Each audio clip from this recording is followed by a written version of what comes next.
Vamos a comenzar. Según nos comunican los expertos, tenemos una buena nueva que transmitirles.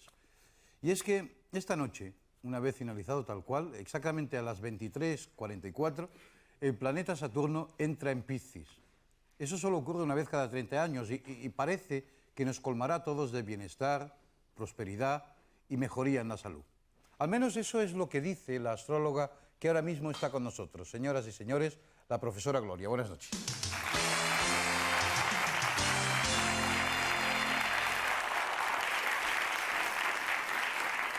Cada 30 años el planeta Saturno entra en Piscis. Esto sucederá hoy dentro de 1 hora y pico, o 2 horas. A las 23 horas, 44, ¿no? ¿Esto es bueno? ¿Eso qué quiere decir? Bueno, pues esto, te lo explico, es un movimiento espiritual al cual las personas van a quedar pues más unidas. Sí. También representa de que se podrá hablar más con los partidos políticos y con el gobierno, también comprenderá más al pueblo. Ajá. Entonces representa de que Saturno en Piscis da un miedo personal y también global a las personas, pensando de que esta crisis que estamos viviendo en este momento pues durará tiempo. Este planeta da estos miedos, pero por el contrario son miedos sin fundamento. Bueno, en este momento está fundamentado, claro.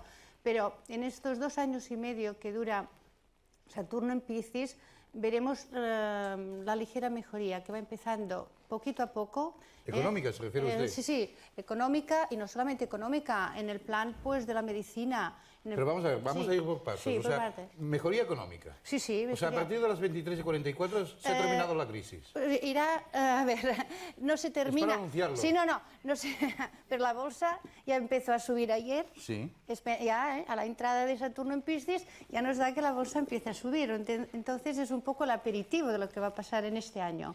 Entonces, en el mes de febrero, aún, aunque hay mejoría, es lenta, pero lo que es el mes de marzo se empieza a disparar. Y usted ha dicho que habrá comprensión entre gobernantes y gobernados. O sea, por ejemplo, no habrá más huelgas ya.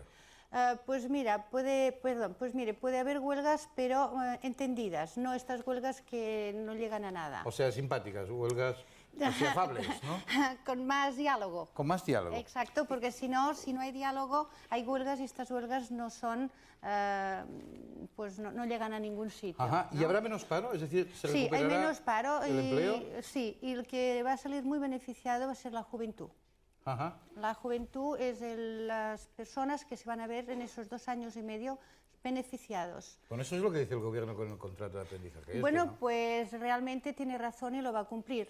O sea, ¿usted es la astróloga del gobierno? No, yo soy antipolítica, no entiendo de política, entiendo de astros, no de política. Oiga, ¿y bajará el precio, seguirá bajando el precio del dinero, por ejemplo, las hipotecas y los créditos? Sí, eso es lo que ahora quiero hablar de la economía. A partir del mes de abril, ya te digo fechas muy exactas, los bancos van a ser noticias porque van a bajar los tipos de interés, van a conceder más créditos y la gente va a respirar. En mayo va a ser muy bueno también. Y también para el mundo del automóvil, que también la gente va a comprar más coches. ¿La crisis del automóvil también se termina? En el mes de abril empieza a tener soluciones. No me diga. Sí, le digo. Oiga, ¿y la SEAT resolverá sus problemas también? Porque es el sector del automóvil. El sector del automóvil, sí. En abril, antes no, el sector del automóvil. Faltan 3 meses, ¿no? Para abril, si hemos esperado tanto tiempo a que se resuelva la crisis. Sí, pero sí, en abril lo veremos. En abril lo veremos, sí. Y durante 2 años y medio la vida será color de rosa. Hombre, tanto como color de rosa no, pero por lo menos este año último no se vuelve a repetir en estos 2 años y medio. Ajá. Eso es muy interesante. Pues muy interesante. Porque claro, la gente piensa que sus hijos cómo van a poder sobrevivir, han terminado los estudios y no tienen trabajo, no tienen horizontes, ¿no? Entonces los padres también se preocupan de sus hijos, los hijos de sus padres porque están sin empleo, o les pasan. Oiga, ¿y la salud también irá mejor, así globalmente hablando? Sí, mira, la salud, ese planeta marca investigaciones. En estos años se va a descubrir una droga ante el envejecimiento. La gente no se va a envejecer más, o sea que podremos elegir si queremos envejecer o no. Eso ya pronto, en 2 años y medio. En 2 años y medio hay este descubrimiento. Pues a mí nos pillan un buen momento. O sea que... Sí. Entonces, también van a descubrir algo, no del todo, pero van a hacer adelantos contra el SIDA. Ajá. También te tengo que decir que hay algunos extractos o algunos elementos que nos van a venir de los océanos. O sea, el mar nos trae beneficios a nivel de salud. Vamos a ver, eso sucede cada 30 años, ¿no? Sí. Y se ha comprobado que en 30 años atrás y 60 años atrás, durante periodos de 2 años y medio, han pasado cosas de esta índole. Sí, sí. ¿Sí? Sí, pues mira, hace 30 años, en los 64, 65 fue la primera operación a corazón, trasplantes de corazón. Después también la primera inseminación artificial en animales. En el año 35-37 se descubrió un medicamento contra el SIDA, contra la sífilis. Ya, pero hubo la guerra civil. Sí, bueno, pero no, era antes, fue en el año 35. Ya. La guerra civil, sí, estuvo la guerra civil, porque claro, los países tienen que renovarse, pero bueno, no, fue ya más bien a la terminación de este planeta. En temas religiosos creo que habrá una mala noticia, ¿no? ¿Me han dicho? Bueno, en temas religiosos, pues sí, hay un cambio en el Vaticano. ¿Al más alto nivel? Sí, sí. ¿Al más altísimo nivel? Sí, sí, no, voy a ser específica y concreta. Su Santidad el Papa, pues del marzo de este año al octubre, se tendrá que retirar por motivos de salud. Y el Vaticano en sí, porque el Saturno del Papa pues está al medio cielo del Vaticano, habrá sus polémicas. Oiga, ¿las ideologías eran más progresistas o más conservadoras? Más conservadoras. ¿Más conservadoras en esos 2 años y medio? Sí.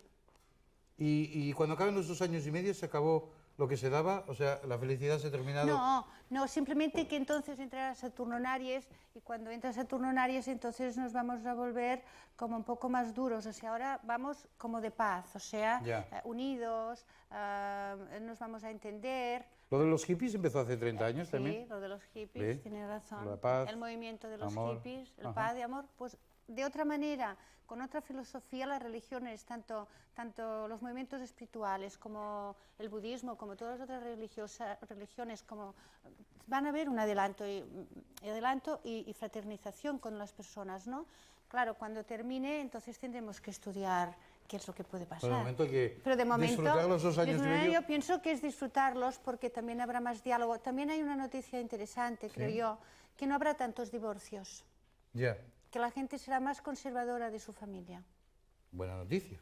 Eso también es muy buena noticia porque los niños que nacen o que están sufriendo los traumas de los padres divorciados, pues bueno, será una juventud un poco más feliz, ¿no? Una niñez más feliz, pienso yo. Oiga, ¿sabe usted que estamos pecando? No sé si venial o mortalmente, pero estamos pecando usted y yo, porque el nuevo catecismo, ¿sabe usted que rechaza todas las formas de adivinación? La consulta de horóscopos, la astrología, la quiromancia, la interpretación de presagios y de suertes, los fenómenos, todo eso está en principio prohibido. Sí, sí, que lo sé, claro que lo sé. Supongo que si existe el pecado de la manera pues, que lo marca la Iglesia, que debemos estar en pecado. Pero también pienso una cosa, ¿no? Que el catecismo de la Iglesia nos enseña cómo ir al cielo, no cómo éste se mueve. Entonces pienso que son 2 filosofías completamente diferentes. ¿Usted es católica? Sí, y practicante. ¿Y usted no tiene sensación de estar pecando cuando cumple con su trabajo? No, yo tengo la sensación de ayudar muchísimo a la gente que me necesita en aquel momento. Por lo menos, no sé si nos ha ayudado mucho, pero nos ha dado una buena noticia y nos sentimos más optimistas, sobre todo a partir de las 11:44. Sí. Y terminaréis el año 94 con un gran optimismo. Ya lo recordaréis, porque seremos todos un poco más felices. Y usted que lo vea. Gloria, muchas gracias, buenas noches.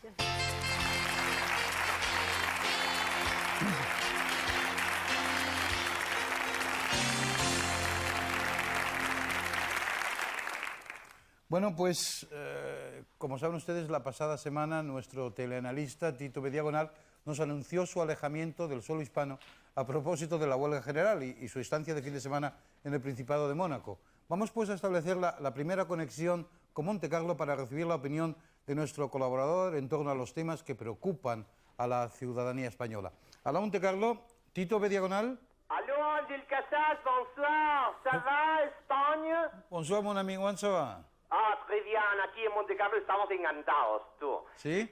Sí, estamos cenando con Alain Ducas, que me ha dado muchos recuerdos para ti en el restaurante Luis XV, el del Hotel París. Y tengo a mis ejecutivos en el Bel Air y también, bueno, ayer estuvimos trabajando. Que por cierto, ¿qué pasó ayer, tú? ¿Cómo que estuvieron trabajando? No, nosotros estuvimos trabajando porque no estábamos en suelo hispano. ¿Ah? No molestábamos a ningún sindicato. Bien. O sea, ustedes no hicieron huelga. No, ¿Qué tal fue eso? Pues bueno, hay opiniones muy contradictorias, le cuento, Tito.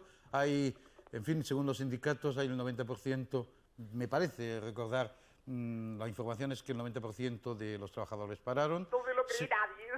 ¿Cómo? No, que eso no se lo, eso no se lo cree nadie, bro. Oiga, Tito, bueno. ¿Y cuánto dice la patronal? ¿Cuánto? Pues creo que menos del 30%. Tampoco se lo cree nadie.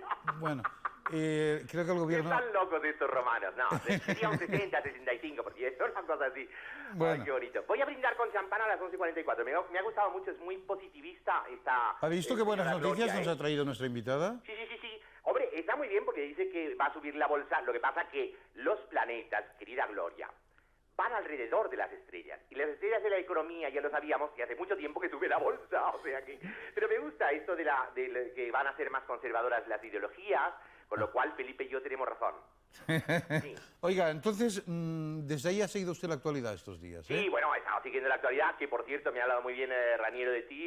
Te envío unas imágenes que he estado con mi equipo de la unidad móvil, fíjate, Monte Carlo, precioso, está precioso, Sí. con un clima maravilloso. Sí. ¿Lo ves? Sí, lo veo. Fíjate el yate, el segundo es el mío. El segundo, ese es el mío.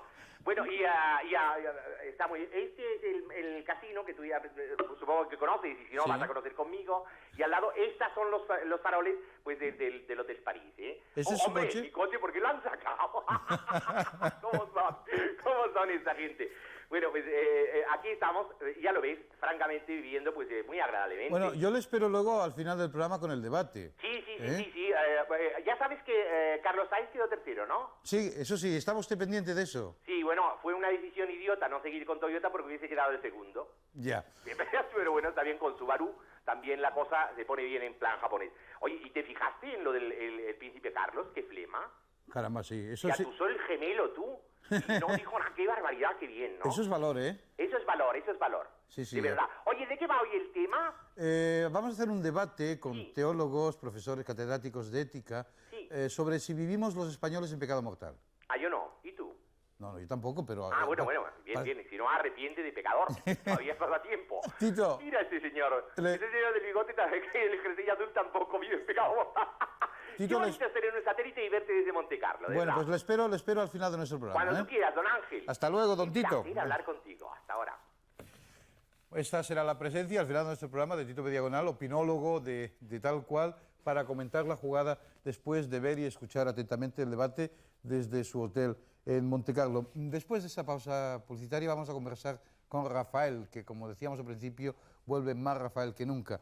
Vamos a tener un encuentro con don José Luis Martín Vigil, un hombre que ha escrito unos 70 libros en su vida. Algunos de ellos, varias generaciones de adolescentes los han vivido, los han leído e incluso sí, le siguen preguntando por aquellos protagonistas. Y después, a la última parte de nuestro programa, como ya les hemos anunciado, nuestro debate sobre si vivimos en pecado mortal. Hacemos una pausa y volvemos en un instante.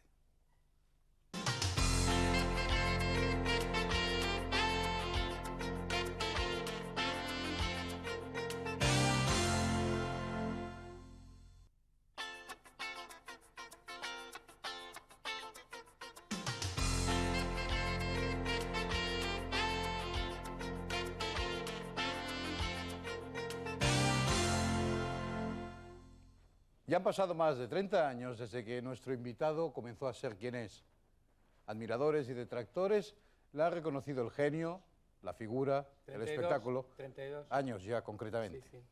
A pesar de que lo tiene todo en la vida, no se está quieto un momento. No sé si sigue siendo aquel que por las noches nos perseguía, aquel que por querernos no vivía, el que nos esperaba, el que nos ¿Te esperaba. acuerdas de la canción? Con Señoras. escoba. ¿Tú te imaginas? Yo sigo siendo aquel que por la noche te persigue A con una mí, escoba. A mí, con una con una escoba. Señoras y señores, Rafael.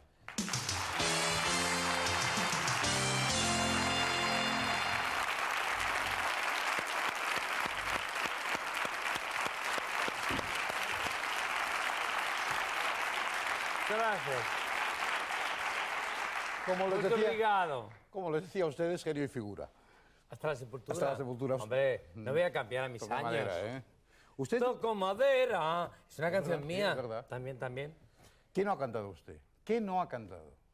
¿Me vas a hablar de usted? Le voy a No, hablar- lo digo para hablarle de usted. ¿Cómo prefiere usted que No, le llame de tú? por favor. ¿Qué no has cantado? A los grandes se les llama de tú, siempre. Bueno, Menos a su majestad de los reyes. Ah, o sea, a los, A más, los gran- demás a de los tú. más grandes no, pero a los grandes A los sí. grandes se les llama de tú. Muy bien, ¿qué no has cantado? ¿Quién he cantado? ¿A ¿Quién he quién, cantado? a quién no le has cantado? ¿A quién no le has cantado? A mi mujer. ¿No? No, ¿Por qué?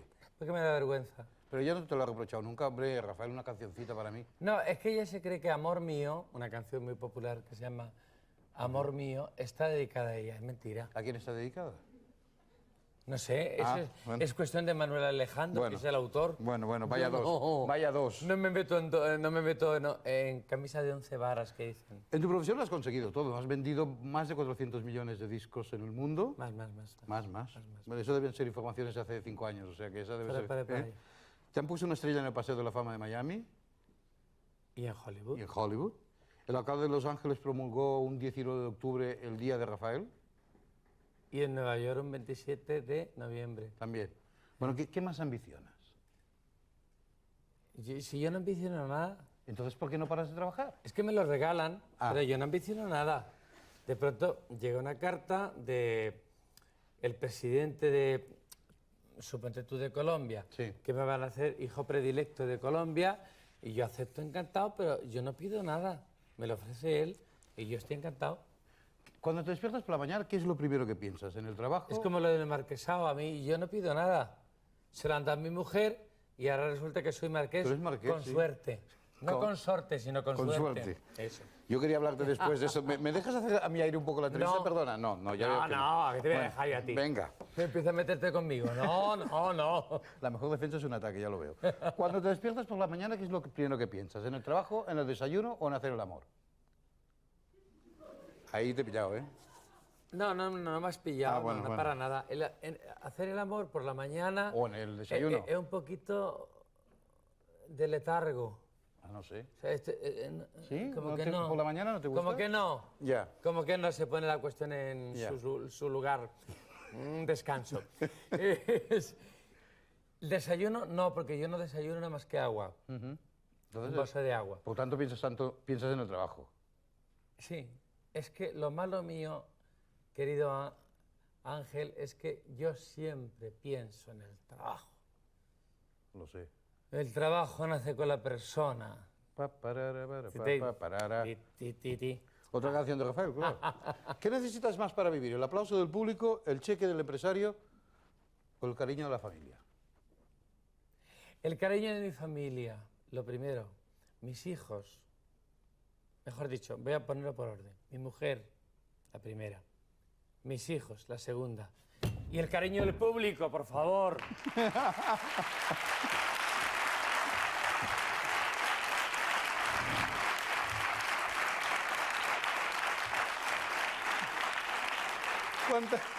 ¡Qué macos son! ¿Cuántas veces te miras al espejo cada día? Cuando me afeito, Ajá. pues la cosa de... No cortarse. Es que yo me afeito a lo mi padre, que hacía Déjalo lo tu padre. antiguo. Ya, ¿con navaja o Mi con padre sierra? ya ha desaparecido de este mapa, pero está en otro mapa más bonito. Y mi madre también. Pero yo me afeito igual que mi padre, o sea, con cuchilla. ¿Con cuchilla? Con cuchilla, sí. Oye, ¿qué te dices a ti mismo cuando te ves en el espejo? Menudo espejo. Qué bueno estás, macho. Oye, eres... No es verdad. No es verdad. No sé, porque- no sé. No es verdad, porque cuando me miro en el espejo estoy todo hinchado de haber no dormido, Ajá. porque yo duermo muy mal.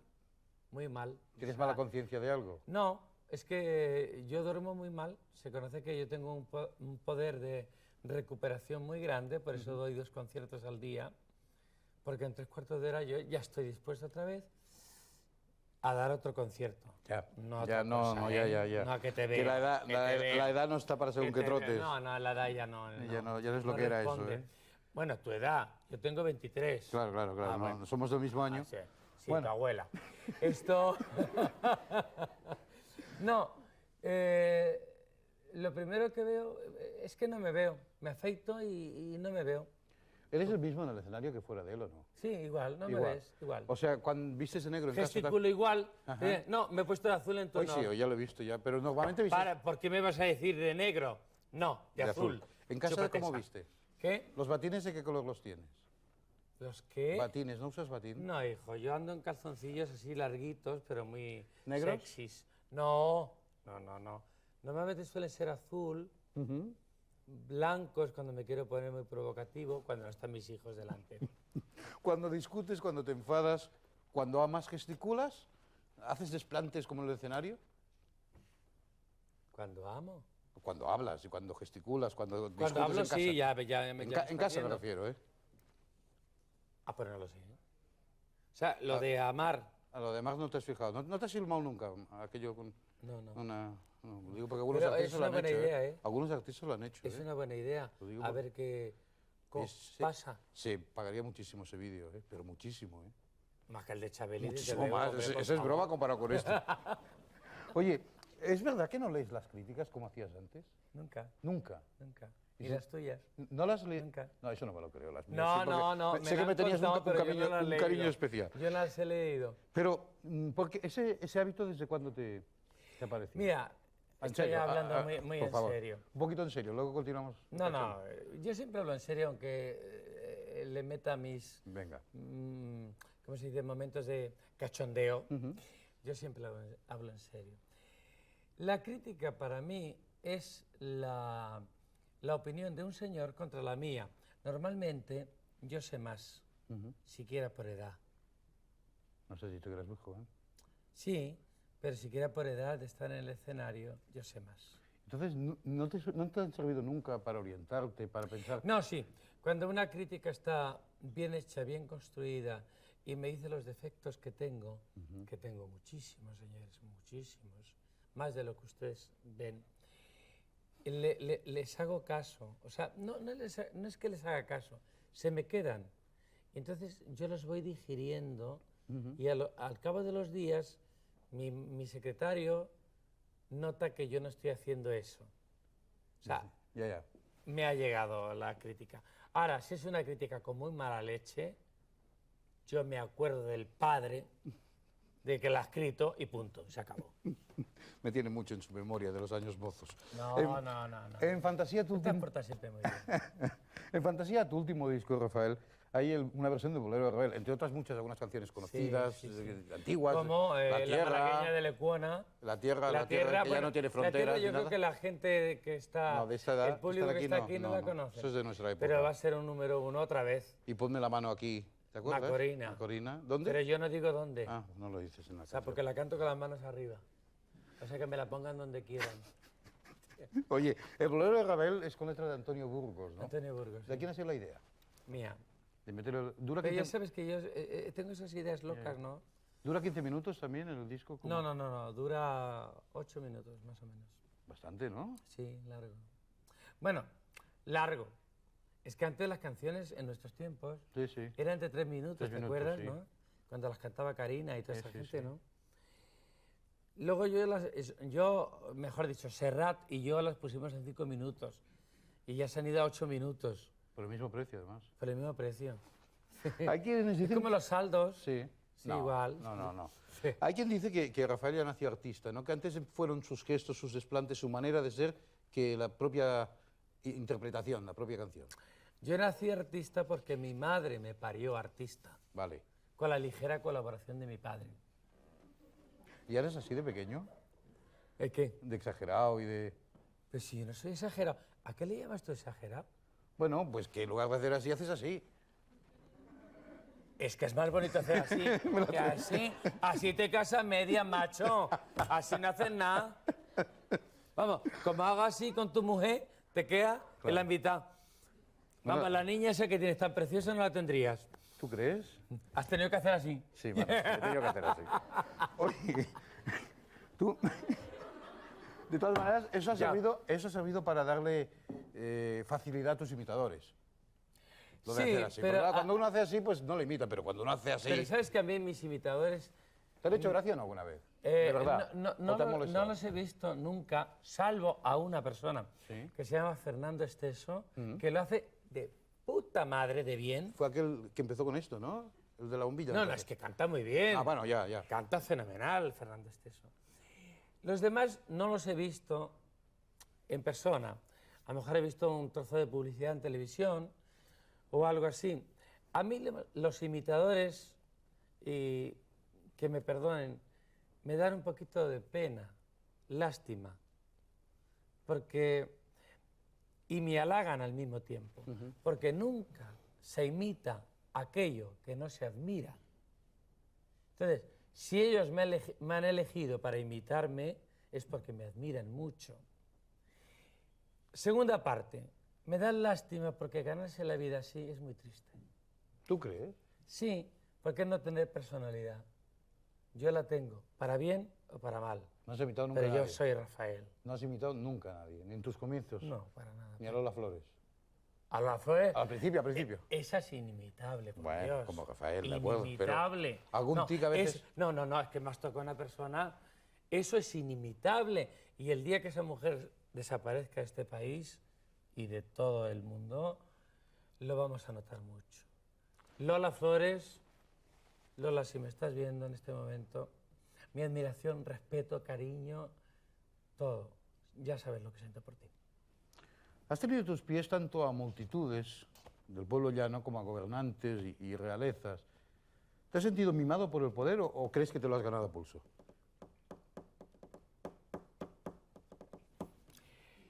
Vamos a ver. ¿Qué poder? Poder, Presidentes presidentes, reyes... me dan igual. No me digas. Sí, presidentes me dan igual. ¿Por qué haces ese matiz? Presidentes al igual. Reyes, ¿no? Es que un rey es un rey, un presidente es un presidente. Eres monárquico. Bueno, claro, además... Hombre, por supuesto. Además eres noble tú, o sea que imagínate... No, soy totalmente liberal, Ya. respeto y totalmente demócrata. Yo creo que soy el único demócrata de verdad que existe en este país. Hombre, tampoco se puede ser No, así. no. El único. Bueno, digo de artistas. Ah. En serio, o sea, quiero decir que respeto todo lo que dice la gente, que les gusta a uno, les gusta a otro, yo me callo y respeto eso. Ahora, yo soy liberal y como mi abuelo, o mejor dicho, el abuelo político, conde de Romanones, o sea, abuelo de mi mujer, soy totalmente liberal, ahora monárquico. Hace pocos días la reina Sofía acudió a un concierto tuyo en Bueno, Madrid. una de las veces. Bueno, hombre, Ha ido digo, en ese muchas. caso, ya ha ido muchísimas veces, y eso es Y Su verdad. Majestad el Rey También. también. A propio tiempo, muchos recuerdan aquellas actuaciones por Navidad en la casa del anterior jefe del Estado. Lo cortés no quita lo valiente, que se dice. No, lo Carmen no quita lo Sofía. Yo creo que en alguna crónica de la época debí dejarlo escrito. Lo que pasa es que a mí me llamaban, porque yo soy muy amigo de la familia Franco, muy amigo, lo he sido toda mi vida y no lo voy a negar ahora porque no tengo por qué negarlo. Igual que ellos adoran, porque lo adoran, perdóneme señor, a Juanito, lo adoran, le quieren muchísimo. Yo no reniego para nada de... Me llamaban a Nueva York y un día ya cansado de volar para toda la noche en un avión especial para cantar a las 10 de la mañana en el Teatro Calderón, dije que no iba. Ese día se suspendió el concierto y hasta hoy nunca se volvió a dar. Yo me acuerdo, y supongo que mucha gente se acuerda, cuando tú decías señora el día de Navidad en los conciertos. ¿Lo ensayabas esto? ¿Era un gesto de artista o era una cosa que te salía no, dentro? para nada. A ella le decía señora. Era No, decías... No, señora. Señora, Era con una clase extraordinaria, su- bueno, ¿cómo, decías. ¿Cómo se dice? Su Tratamiento. Tratamiento. A su majestad, la reina Sofía, le digo, majestad, es diferente. ¿Los poderes, o el poder es siempre igual, o hay poderes y poderes? ¿Comprendes? Hay quien puede y hay quien no puede. ¿Te ha afectado a tu carrera el haber sido, como tú has dicho, muy claramente amigo de los Franco? No, para nada. En absoluto. Ahí lo tienes. En la familia real española, si a alguien tienen que llamar para hacer algo importante, o Plácido o Rafael. ¿Cómo es tu público de hoy? ¿Ha habido un relevo generacional o mantienes el mismo tu Se ha tipo de público? aumentado. Se ha aumentado. Se O sea, ha aumentado. se han quedado los que estaban. Se han quedado los que estaban y se han unido los que no habían nacido. Ajá. No entiendo por qué, porque yo soy más joven que ellos, pero en fin. Oye, ¿te ha salido algún hijo aficionado al heavy metal? ¿Un hijo qué? ¿Aficionado al heavy metal? No. ¿No? Mi hijo Jacobo es fanático de Sting ¿Eh? y de Rafael. ¿Y cómo se conjugan las dos cosas? Es que nos parecemos bastante. ¿Sí? No en el pelo, yo tengo más. Ya, ya. Y eso que me lo he cortado hoy, ¿eh? En honor al programa. No, en honor porque ha dicho el peluquero. Ya Rafael, toca. por favor, o te hago trenzas o te corto el pelo. Y entonces digo, córtame el pelo. ¿Pero tus hijos de verdad les gusta cómo cantas? ¿Les gusta tu estilo? Les enloquece. O porque, hombre, de papá, ¿qué vamos a decir? No. Les enloquece como canto. ¿Seguro? Sí. Oye, ¿y qué opinan ellos de tener un padre así como tú? No opinan nada especial porque ten en cuenta que desde que yo me casé, yo ya era quien era. Entonces, mi mujer jamás, que eso lo tengo muy por el día que llegue la ocasión, dar en el gorro. Cuando yo me casé, yo ya era Rafael. Entonces, ella se casó con todas las consecuencias de quién era yo. Y de que le pinchaban las ruedas, y se las siguen pinchando, del coche. ¿Ah, sí? ¿Las fans? Sí. Y digo, esto te pasa por haberte casado conmigo. Dice, no, ya, pero yo lo hice con todas las consecuencias. Mis hijos, desde que nacieron, aprendieron a decir papá sin verlo. Porque su madre, que es muy lista, iba diciendo papá a todas las fotos, papá, las revistas, papá. Entonces yo llegaba de Australia, por ejemplo, de Japón, decían papá. ¿Y el señor que entraba en casa Era papá. Mamá no lo sabían decir. No. No, porque ella es muy inteligente. Eso es de agradecer a Natalia, ¿eh? Hombre, es que mi mujer... O sea, a tu mujer no Chapó. solo le han pinchado las ruedas y ha tenido que enseñar mucho a decir papá, sino yo creo que le has handicapado un poco su proyección pública, ¿no? No, porque soy el que le obliga a trabajar, fíjate. Yo este año le he obligado a hacer de verano a verano una serie para un periódico muy importante español, el periódico más importante español, o de los dos más importantes, y la obligo yo, porque le digo, si no escribes, yo no te compro ni unos pantalones, ¿eh? ¿A que tú la mantienes? Hombre, ¿qué quieres que haga? No sé, digo yo. Pero desde que escribe otra vez, ya no tengo que comprarle los pantalones vaqueros. Te sale muy cara. ¿Mi mujer? Sí. Ah, pobrecita, es baratita, le gustan las judías que yo hago, los potajes. Ahora la he puesto a régimen porque pesaba 46 kilos y subió a 48. Dije, esos dos hay que quitarlos. ¿Tú haces mucho régimen también? No, nada. ¿Nada? Nada. ¿Cuál es el secreto de tu juventud? Claro, la edad, ya Que me soy dirás, muy es que soy muy joven ya. ¿Pero Yo qué soy más? muy joven. ¿Y qué más? Nada, yo no hago nada. Hasta... Hoy he hecho un programa de televisión en directo y me he venido aquí y yo no he hecho nada. O sea, aquí estoy. Lo que pasa es que tengo muy buen pelo, traje bien Sí. y de muy buen ver. Señoras y señores, 33 años ha dicho que hacía que era él mismo. Señoras y 23. señores. ¿Cómo 23? ¿Me has dicho 33 hace un instante cuando hemos empezado? Bueno, pues me quito día ya. Bueno, pues venga. Con ustedes, con nosotros esta noche ha estado Rafael. Muchísimas gracias.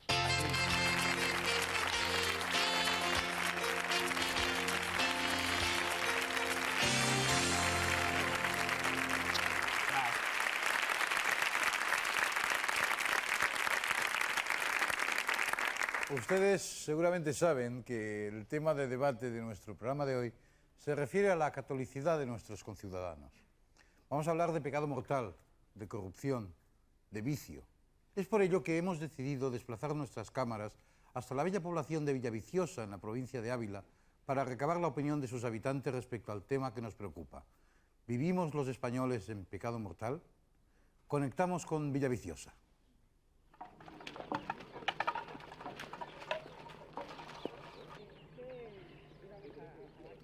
Quería decirles sobre el pueblo de Villaviciosa de que no hay ninguna razones ni en leyendas de ayuntamiento ni ninguna cosa de que por pueblo de Villaviciosa quiera decirse contra de nada de religión. ¿Se puso el pueblo de Villaviciosa? Pues el por qué nadie lo sabe. Yo creo que sí que se vive en pecado. Mayormente en gente de mando, de los mandos. Y los periodistas también algunos mienten alguna vez. Yo creo que aquí como pueblo se vive muy normal y sin pecado. ¿Qué pasa con las cosas que veo que están ocurriendo? Pues sí que veo que hay truquillos y que muchos políticos no dicen la verdad. Que hay más adelantos hoy día que antiguamente. Y en ese motivo me parece que es el motivo de haber más pecados, porque la gente ya está más espabilada. Sí, la mayoría vive en pecado. Personas buenas hay pocas. Muchas personas sí en el mundo, pero buenas hay pocas. El mundo se degenera pues a pasos gigantes. La técnica moderna, las drogas, la discoteca, los vicios. Hay que saber lo que es el pecado porque no lo entendemos muy bien. Una cosa es el pecado que creemos que es el que va desnudo y hace cosas delante del público que no tiene que hacer. Y otra cosa es lo que hacen los mandones, que hacen muchos pecados. La gente que se divorcia a lo mejor tiene algún principio, pero el que mata sin ninguna consecuencia, nada más que así, eso es un desastre, ¿no? Yo creo que eso será el pecado mayor que haya. Pues yo creo que hay muchos pecados y hay mucha gente que lo está cometiendo los pecados. Claro. Por ejemplo, yo pues no también hago un pecado y mucha gente así. Y yo pues también cometo errores y pecados porque la vida es así. Aquí estamos hablando sobre el pecado. Y es que muchas veces que no comprendemos cómo venga el pecado, si es beneficio o es perjuicio. Y hay que saber de la forma que viene. Yo creo que hay muchos pecados en la vida y los mayores pecados que considero es matar, violar o incluso robar. Y no considero pecado a una separación o cosas de esas. Yo creo que hay mucha gente que vive en pecado y los pecados que más considero son el divorcio, puesto que los hijos son los que más perjudicados salen, y el robar, el matar por placer. Muy cerquita de Villaviciosa, precisamente en la misma provincia de Ávila, nuestros compañeros han descubierto una pequeña población llamada, quizá por contraste, la Hija de Dios.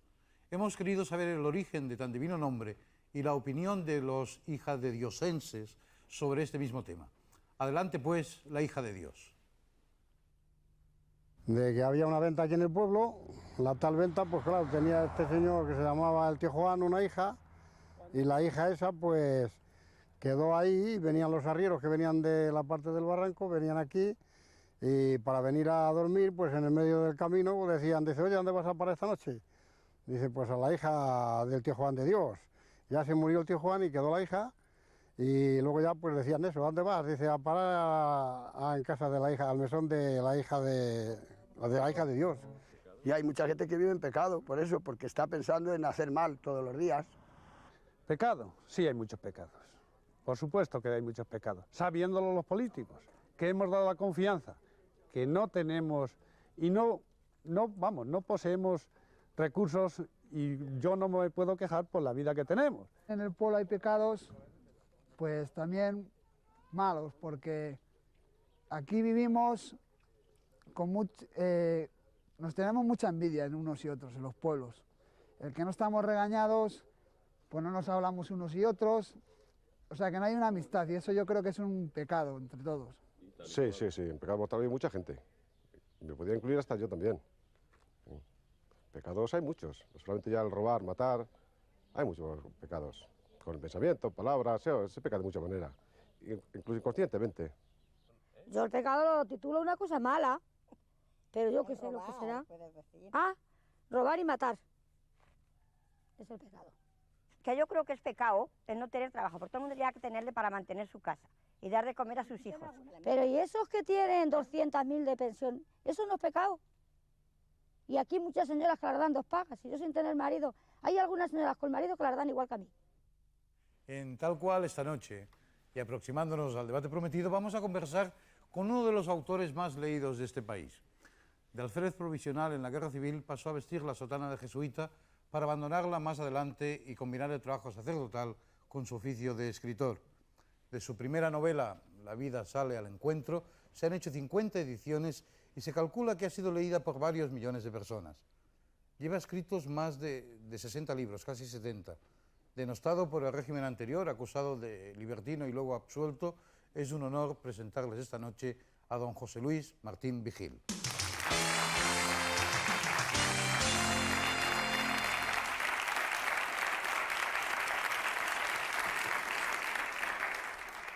Señor Martín Vigil, buenas noches, bienvenido. Buenas noches. En esos momentos, ¿qué es usted? ¿Jesuita ya no? No, jesuita dejé de serlo en el año 58. 58. Después de 20 años de periplo, de los cuales dediqué 16 a estudiar varias carreras y los restantes al apostolado en la Universidad de Salamanca. Ajá. A partir del 58 tomé la opción de dedicarme full time a la escritura, a la novela, y durante 40 años que han transcurrido más o menos, va a hacerlos pronto, he publicado 75 libros. ¿75? Me faltan 5, vamos. Y tengo 3 más en prensa, de manera que no ceso. Oiga, y entonces, ¿pero usted es cura, sigue siendo sacerdote? Sí, por supuesto. ¿Sigue oficiando? ¿Es No un cura de los solamente- que dice misa? no, o es que entendámonos. El que se ordena de sacerdote lo es para siempre. Es decir, en los sacramentos de la Iglesia hay 2 que imprimen carácter. Ya. El bautismo y la ordenación. Entonces, cuando te ordenan de sacerdote, te dicen, tú es sacerdos in eternum secundum ordinem Melquisedec, que está en el Salmo 109, y lo repite San Pablo en la epístola. ¿Ejerce usted? A veces. A veces. Es que, te lo explico, ni el Papa te puede quitar la condición de sacerdote. Es decir, que el sacerdote más renegado, secularizado, casado, como sea, si absuelve, absuelve. Ilícitamente quizá, pero válidamente. Y si consagra, consagra. Ilícitamente, pero válidamente. ¿Y usted absuelve y consagra? Por supuesto, porque yo soy sacerdote con todas las de la ley. Y no me he secularizado, con lo que sepa, con la entrega total a la literatura y tanto viajar y tanto investigar y tanto escribir, he ido dejando mucho lo que llaman pastoral práctica, porque yo me comunico con la gente hoy día no a través de la parroquia, sino a través de las novelas o de los libros de ensayo o de los cuentos que escribo. Es curiosa su evolución, ¿no? Usted fue alférez provisional, condecorado en la Guerra Civil por numerosas hazañas bélicas, tengo entendido. A mí me nacieron, como se decía antes, niño de derechas. Por la familia, por el entorno social y demás. Y hice la guerra, tenía 17 años, con muy poca capacidad todavía de opinar. Hice la guerra sinceramente, como luego también fui jesuita sinceramente. Y luego tuve una evolución marcadísima en los años 50 por unos hombres conocidos de todo el mundo con los que tuve el honor de convivir. Tierno Galván, catedrático de Salamanca entonces, ya socialista crítico. Ruiz Jiménez, de otra adscripción que venía de dejar el ministerio, casi fue el único que dimitió en tiempo de Franco. Con Ruiz Jiménez comí durante un año entero en el Colegio Mayor Félix de León. Después Antonio Tobar, filólogo insigne, que había sido falangista y después se pasó con Dionisio Ridruejo y ese otro grupo. Y finalmente, pues una serie de personas. Entre ellas estaba Gil Robles, entonces en el exilio, que venía de contrabando y se metía en las fincas de los Torres Bravos, y allí teníamos conferencias y nos maestraba sobre los entresijos de la República, cómo se había amasado la guerra. Entonces yo vi claro que todos estos hombres eran estimables, todos estos hombres eran honestos, pero pensaban de distinta manera. Y eso era la democracia, la libertad de pensar de distinto modo y convivir en paz. ¿Le suena a usted eso de una cosa que hemos recogido? Hace una vida de relación bastante ostentosa, frecuentando cafeterías, círculos y casinos, y es aficionado al whisky, lo que ciertamente no se compagina con las tendencias que reflejan sus obras de gran preocupación social, no siendo adicto a la actual situación política española. Bueno, ahí hay Esto es del año 65. Hay parte de verdad y hay parte de mentira. Estos son informes secretos que tenía el Ministerio de Información y Turismo en tiempo de Fraga, por cierto. Yo soy un adicto al agua. En toda mi vida no he probado el alcohol. Ni entonces, ni de niño, ni ahora. Y ahí dice que soy adicto al whisky. Al whisky, sí. No me aficionado al gusta, whisky y que frecuenta cafeterías, círculos, imagínese, frecuentaba casinos. lo que me echen por delante, porque yo para investigar me meto en todas partes. Usted interrumpió sus estudios en el 43 de ingeniero naval, ¿no? Para meterse a jesuita. Tenía novia usted entonces, además que era tataranieta de, bueno, de Riego, ¿no? Pili del Riego Saiz de Baranda fue mi novia de 16 años, tataranieta del general Riego, del cual se hizo el himno, que era el himno de la República. Una chica excelente, con la cual todavía conservo buenísimas relaciones. Ella se casó, por supuesto, y fue mi primer amor romántico de la adolescencia. En 1955, creo que es, usted publica la novela de su vida. Sí, es el buque insignia de mi flota. Exacto. La vida sale al encuentro. 50 ediciones, La vida sale al encuentro. Mira, te voy a contar una anécdota de este libro. Este libro se publicó hace 40 años. Todavía se venden 4.000 ejemplares cada año. Ajá. Y ahora que vengo de La Coruña, donde he estado por razón de que estoy trabajando en un libro sobre el Superdepor, el equipo de moda, pues me he encontrado después, porque eso me he enterado. Me he encontrado con mis alumnos de La vida sale al encuentro, los que tenían 15 años en el 50. ¿Quién son? Pues uno ahora es el director o presidente del ente gallego, Villot, que quizá le conozcas. Otro es el consejero de salud, Romay Becaría. Otro es el fiscal general de Galicia, que es Mariño. Todos esos muchachos son ahora hombres casi de 60 años y ciertamente puedo decir con orgullo que me quieren. Quieren comer conmigo y me dicen todavía, es que nos marcaste, en el buen sentido de la palabra. Absolutamente, es decir, 4 millones o 5 millones de adolescentes a través de diversas generaciones. Y creo que escribían a usted, escribiendo a Iñaki, el protagonista del libro, ¿no? Bueno, son miles las personas que a lo largo de estos años me han pedido las señas de Iñaki, que por desgracia murió muy joven en un accidente de coche en Francia, apenas terminó la carrera de marino. Pero lo ven tan vivo, lo ven tan real, que sin encomendarse a Dios y al diablo me piden a mí las señas, incluso ahora, para escribir. Si son adolescentes que creen que sigue teniendo 15 años, pero tendría 60 si viviera. Esos son con los personajes de ficción, o que se han ficcionado. Yo Sí, creo que pasa que la gente se los cree. La mayor aspiración de un escritor es que te crean que esos personajes son reales. Y esto me ha pasado a lo largo de la vida, no solo con Iñaki, sino con casi todos mis personajes. Me piden las señas, me dicen que les anime, oye, escríbela a fulano, dile que estamos con él, etc. Bueno, creo a veces... Perdón, sí, lo he interrumpido. No, a veces son ciertos, son personajes que están creados sobre sujetos reales, otras veces son personajes de ficción. Creo que uno de sus libros incluso fue condenado a la hoguera, ¿no? Sí, en tiempo del alto franquismo, como si dijéramos, yo escribí un libro que se llama, que hoy día ya se publicó después, se llama Jaque mate a un hombre honrado. Ese libro pasó por la censura, en principio, yo tuve muchos líos con la censura. Después llegó a la imprenta, después se imprimió y cuando estaba a punto de salir a la calle llegaron unos camiones militares aquí en Barcelona precisamente y requisaron la edición. Fue al fuego, se salvó un ejemplar que me escondieron y que tengo yo como un tesoro. Sí. Luego se publicó en Francia y después, cuando ya pasó la transición, se publicó en España. Pero ya había perdido su vigencia. ¿Cuántos millones de libros habrá vendido usted, sumando los Hombre, hace muchos años, cuando vivía Álvaro de la Iglesia y tal, recuerdo que hacíamos cómputos y había pasado de los 2 millones, estoy hablándote de los años 72 o 73. 75 títulos en el mercado. ¿Todo es bueno, todo es salvable?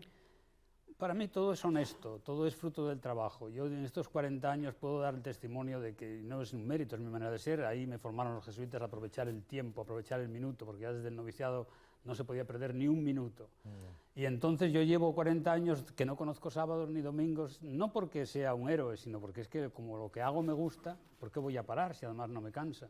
Y esa es la clave de que pueda haber publicado más de 2 libros al año durante tanto un periodo de tiempo tan largo. Usted debe ser un cura rico, imagino yo, con las liquidaciones de la sociedad de autores, ¿no? Pues mira, si yo hubiera sido avaricioso o ambicioso de dinero o de poder y hubiera conservado mis caudales y los hubiera invertido, pues te podría decir que sí, efectivamente. Yo he tenido que ganar muchos millones, pero no los tengo, porque con una mano los cogí, con otra mano los solté. Nunca tuve amor al dinero, en absoluto. Te puedo dar como detalle, y no quiero presumir de esto, pero ya que me lo preguntas, ni siquiera recibí la herencia de mis padres porque renuncié a ella, porque yo estaba ganándome la vida y digo, ¿por qué voy yo a coger un dinero que no me he ganado yo con el sudor de mi frente? No tengo mérito, porque si a lo mejor hubiera tenido necesidad sí que me hubiera apoderado de aquel dinero, pero...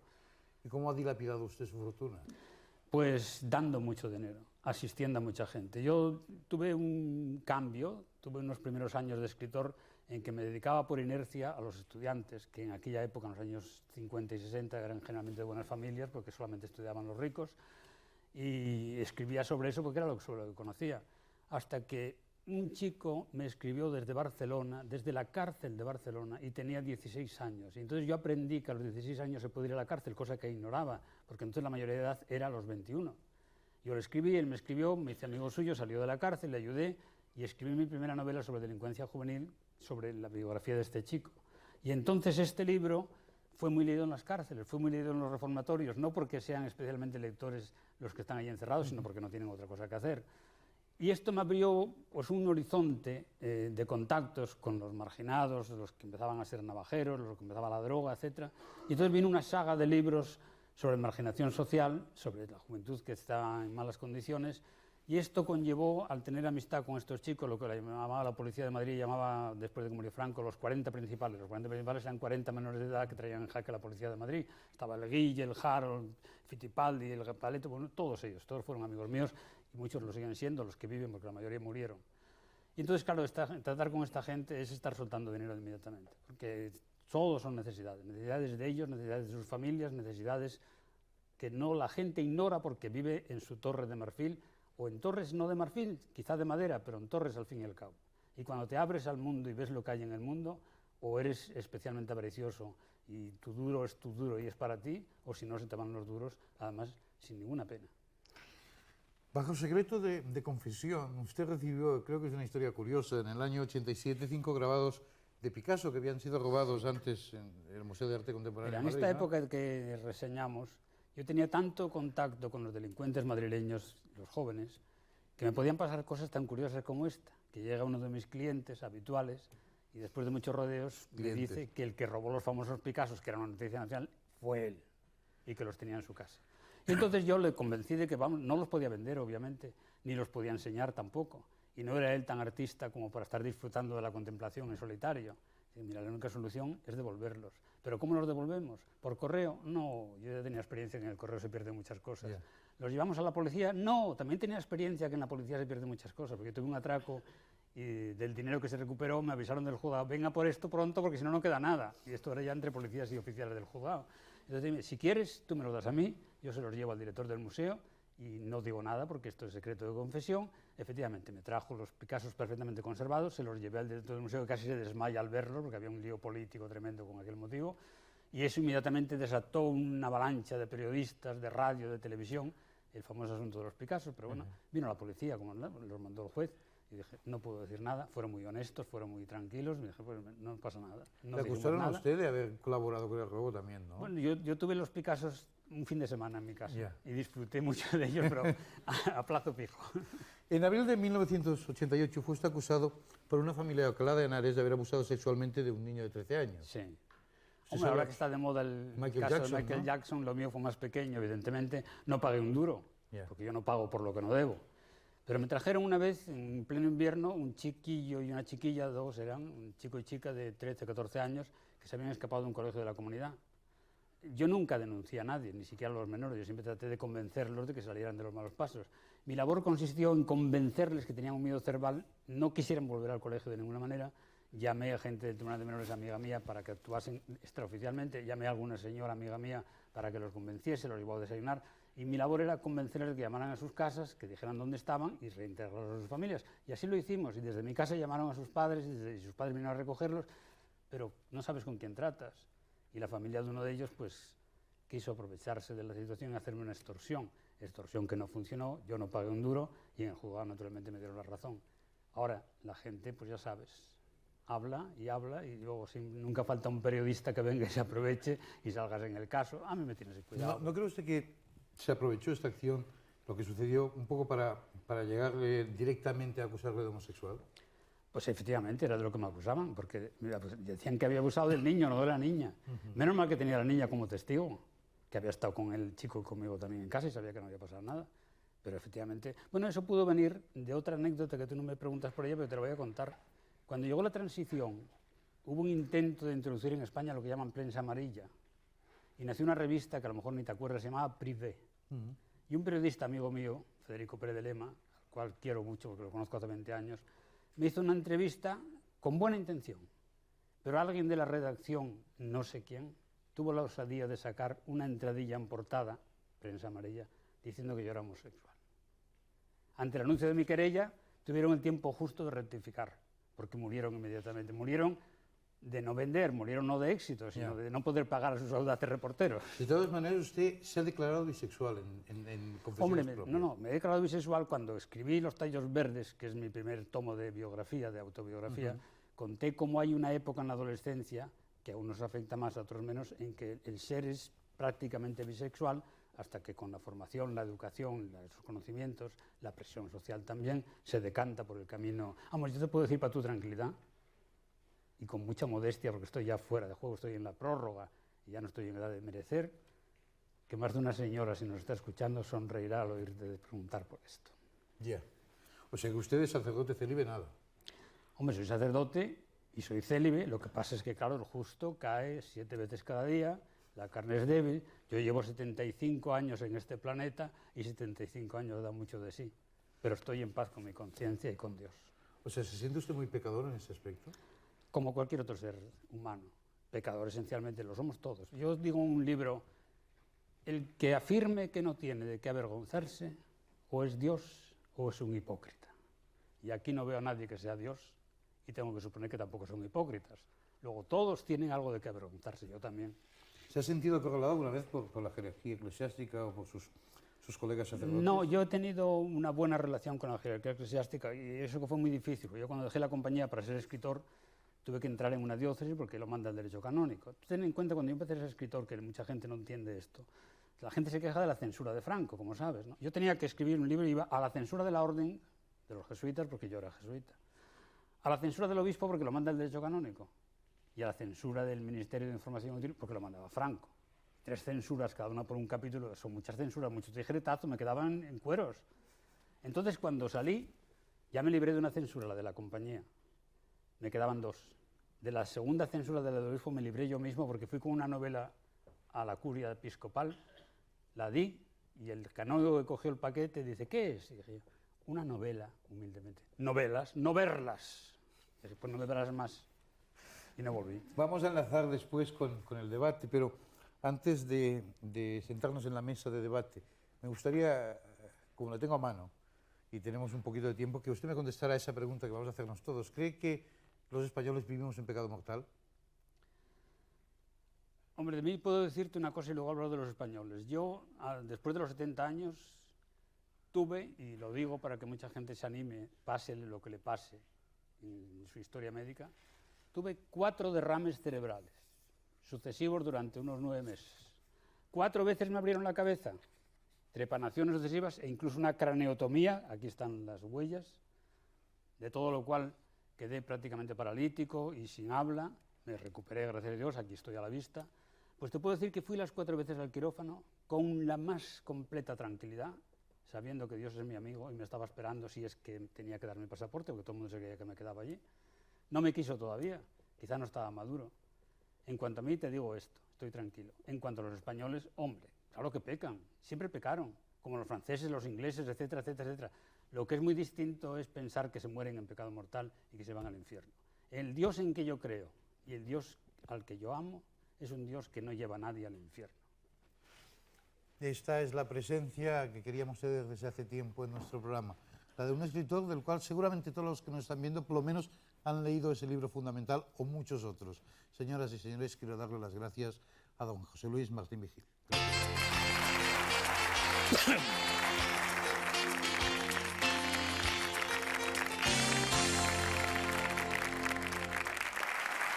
Esto es tal cual, en directo, cuando son las 10:36. Hacemos una pausa para publicidad y volvemos en un instante.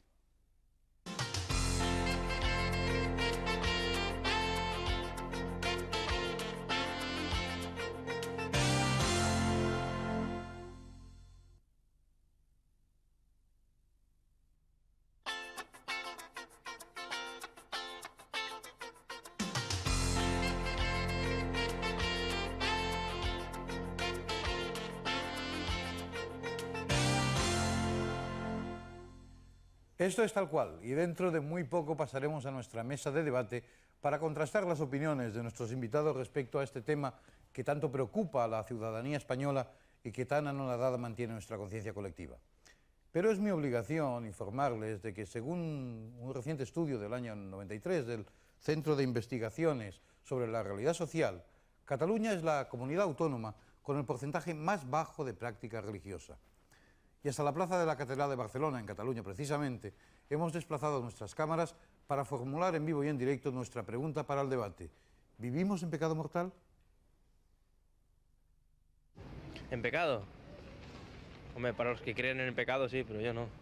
Yo me lo paso muy bien y con ello vivo. Bueno, francamente sí, porque es decir, existiendo una verdad inmutable como existe, yo diría pues que tal y como están yendo las cosas, Es decir, con temas como el aborto, temas como, yo qué sé, la eutanasia, el nuevo Código Penal, etc. Yo creo que vivimos, francamente, es decir, no en sociedad, sino en mucha gente que vive en pecado, ¿no? Yo creo que el pecado dejó de existir hace mucho tiempo y entonces en este momento lo más importante es que Dios ha dejado de existir y entonces a partir del mito de Dios que no existe, el pecado tampoco existe. Yo creo que hay un cielo, un purgatorio, un infierno y todo está. La persona que es buena con la balanza, he sido buena para el cielo, ha sido mala a las calderas del Pere Botera, lo que dicen mis hijos. Bueno, yo creo que la vida es un pecado permanente, ¿que no? En pecado, tampoco así radical, no, pero algo sí. No, que no. No, porque ¿qué es pecado? ¿Para quién y para...? No, yo creo que no. Creo que hay una crisis de valores y de ética, pero el concepto de pecado tradicional no tiene nada que ver. O sea, las cosas que nos han dicho que son pecado, para mí no son pecado, mientras que otras cosas mucho más graves, pues la intolerancia, por ejemplo, que nuestra sociedad tiene, eso es pecado. No sé, lo dudo un poquito, pero yo, por ejemplo, no. Vivo pura y transparente y ahora la sociedad en general me parece que hay de todo. Pues no creo que estemos viviendo en pecado, porque pues han sacado muchas cosas de la manga, pues eso de no pagar Hacienda es pecado y no sé qué, y la verdad es que pues no. Si hay personas que han vivido bien y no han hecho daño a nadie, pues no creo que tengan ningún pecado. Pero hay personas que han sido malas o tienen algún remordimiento, pues... La gente sí que peca, sí. La gente peca, sí, por la calle. Sí, peca, sí. Mucho. Yo creo que tal como está la sociedad, cualquier cosa es pecado. El pecado es una cosa, una ofensa a Dios, y a veces la gente vive de una manera sin darse cuenta de que esto puede ser un pecado y no es pecado, porque si él cree que no es pecado, no es pecado. Ahora, hoy día desgraciadamente se han perdido unos valores que antes la gente también tenía la conciencia un poco demasiado justa. Hoy también hemos pasado con la manga muy ancha. Por suerte considero que... No, hombre, yo soy ateo, absolutamente ateo, además militante. Y si estamos en pecado, pues me alegro. Eso es lo que opinan en Villaviciosa, en La Hija de Dios, en Ávila y en Barcelona. No olvidemos que, a pesar del enfado de su santidad el Papa, que opina que España se está paganizando, un 73% de los ciudadanos españoles se consideran católicos. Sin embargo, y en eso debemos darle la razón a su santidad, cada día es mayor el número de parejas que viven amancebadas o casadas tan solo por lo civil, y eso la Iglesia Católica lo considera pecado. Cada día es mayor el número de parejas unidas por el sacramento matrimonial que utilizan métodos anticonceptivos que no son precisamente el ogino, y eso es pecado mortal. Son muchos los hombres que desean, por ejemplo, a Kim Basinger, o muchas las mujeres que desean a Richard Gere, y eso es pecado contra el 9º mandamiento, que dice: no desearás la mujer de tu prójimo, ya que los dos famosos están casados. Cuando los banqueros nos cobran más intereses o comisiones de las debidas, cometen pecado mortal. Cuando los periodistas y los políticos le faltan falsos testimonios o mienten, cometen pecado mortal.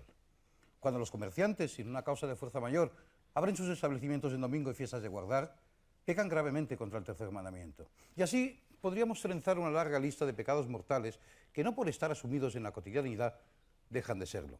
Eso sin añadir los más modernos, relacionados con el nuevo catecismo, que condenan el defraudar Hacienda, el conducir en estado de embriaguez, el consultar los horóscopos, la venta y el consumo de drogas, los juegos de azar, la eutanasia. Por eso esta noche, en Tal Cual, hemos querido plantear la paradoja entre la fe y las obras a través de esta pregunta para la reflexión. ¿Vivimos en pecado mortal? Y contamos, creo yo, que una mesa importantísima para debatir precisamente lo que queremos debatir esta noche. Y voy a presentarles los integrantes de esta mesa y de una manera breve, porque habrá tiempo para desarrollar cada una de las opiniones. Me gustaría que contestaran sintéticamente a esta primera pregunta, luego la desarrollaremos. Victoria Camps, catedrática de Ética en la Universidad de Barcelona y senadora. Buenas noches, bienvenida. Buenas noches. Vamos, a usted le pregunto la primera, después de hablar con don José Luis Martín. Pero, ¿vivimos en pecado mortal la sociedad? Yo creo que no. Yo creo que somos malos, pero no vivimos en pecado mortal. Porque el pecado mortal se ha convertido ya en una cosa muy confusa. Yo creo que los menores de 30 años no saben ni lo que es. nadie se lo ha explicado, aunque se les hayan educado religiosamente, la idea de pecado mortal no creo que sea una idea que se haya transmitido. Luego, los que no creen en el pecado mortal no pueden vivir en pecado mortal, porque el pecado mortal implica pues, un consentimiento. Deliberado. Deliberado, exacto. Y los que creen en el pecado mortal tienen la confesión, pecan y se confiesan, por lo tanto no viven en pecado mortal. Eso sí se utilizan los sacramentos, porque imagino yo que hay muchas personas que se autoconfiesan católicas o autodefinen como católicas que pasan de por ejemplo, acudir a guardar las fiestas, yo creo que la religión católica precisamente tenía eso, ¿no? Tiene eso, que clasifica el pecado mortal y tiene unas listas de pecados mortales, pero da también el remedio, y el remedio es relativamente fácil, por lo tanto es difícil vivir en pecado.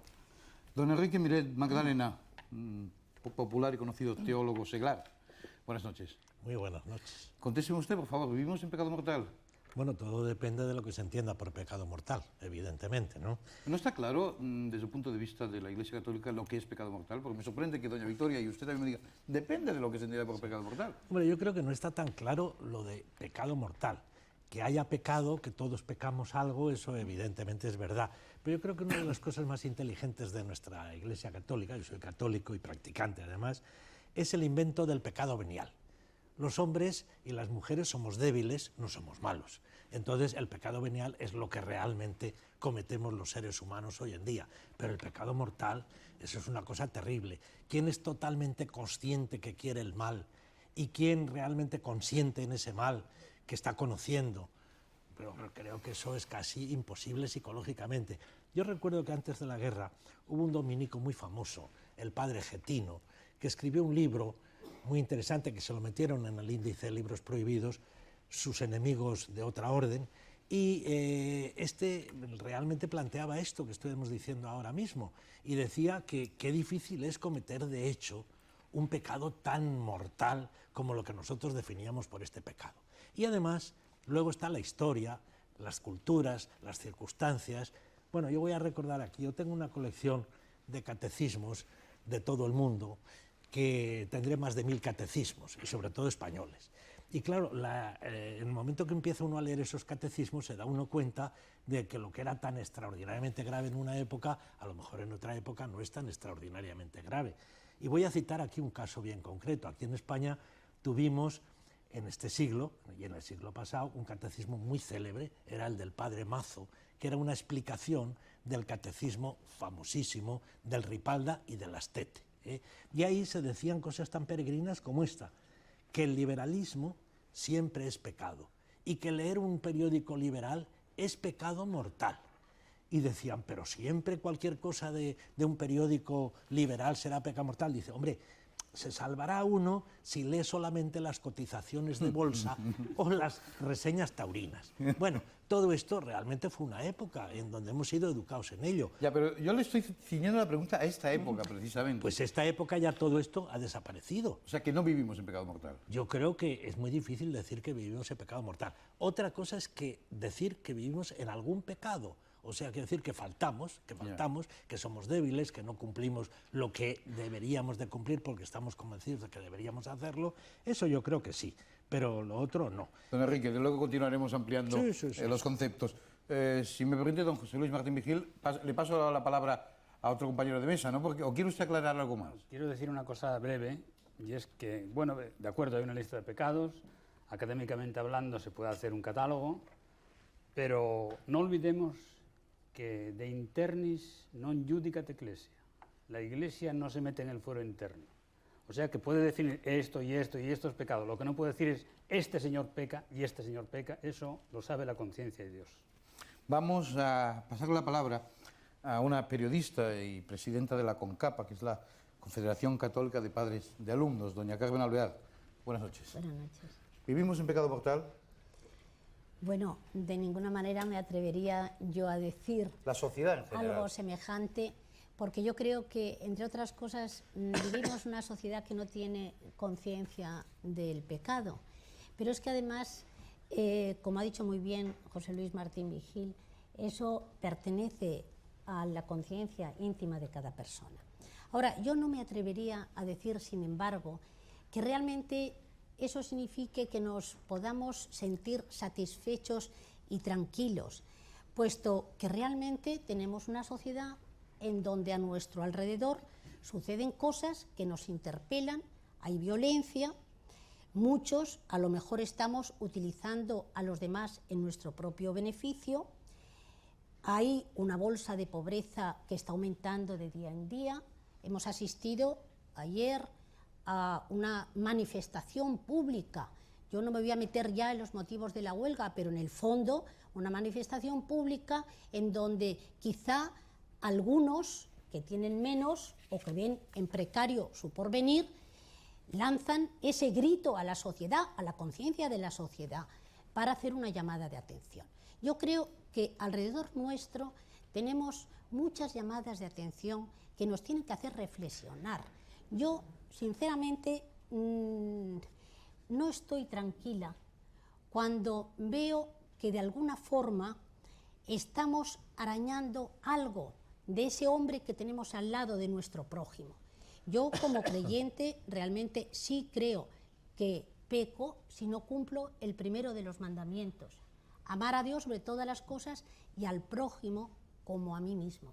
Y yo me pregunto si realmente ese mandamiento, que yo creo que no es solo de los católicos, privativo de los creyentes, es un mandamiento con el que tenemos que convivir, porque nos relaciona con los demás, nos obliga a establecer ese diálogo con el otro. Si eso lo rompemos, si hay ruptura de ese diálogo, si hay esas bolsas, como digo, de pobreza, si están muriendo de hambre en Perú y el mundo ya, todo lo que pasa a nuestro alrededor, yo creo que de todo eso alguna responsabilidad tenemos todos. Hay una corresponsabilidad, algo que compartimos cuando estas cosas suceden. Y a mí me parece que desde luego eso, por lo menos, no es una situación que nos beneficie.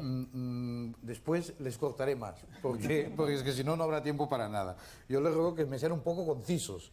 Sé que tenemos todos tendencia, sobre todo en estos temas, a sermonear, pero por favor, vamos a ser concisos. Don Santiago Martín, compañero en Televisión Española, él hace el programa Testimonio, es jefe de sección de religión del ABC. Sí. Aquí hemos tenido un compañero suyo de sección varias veces, el crítico de misas, Eduardo Gil de Muro. Eduardo Gil de Muro. Y además el ABC siempre nos marca desde ese punto de vista moral muy de cerca nuestro programa, por tanto nos encanta tenerle aquí. Don Santiago Martín, vimos en Pecado Mortal. Me parece que todos estamos coincidiendo bastante. Yo por lo menos me ha gustado mucho el análisis que ha hecho doña Victoria. Coincido prácticamente con ella, así que voy a añadir algo más para no repetirme, ¿no? Personalmente me preocupa bastante menos vivir en pecado que vivir en gracia. Creo que eso es lo más interesante. Es decir, me preocupa mucho hacer entender a los creyentes practicantes, a los creyentes no practicantes, ahí están casi todos los españoles, y a ser posibles a todos los demás, qué hay que hacer para hacer el bien, y no solamente qué hay que hacer para evitar el mal. El cristianismo no es una suegra que está siempre dándonos palos, una suegra de las de TV, una suegra mala, hay suegras muy buenas, ¿no?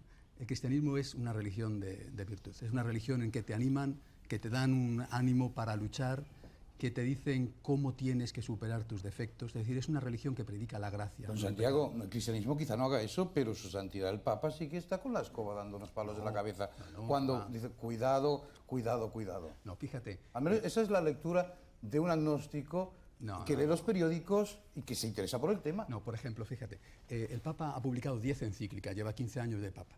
Ha publicado 10 encíclicas, solo la 10ª ha sido sobre moral.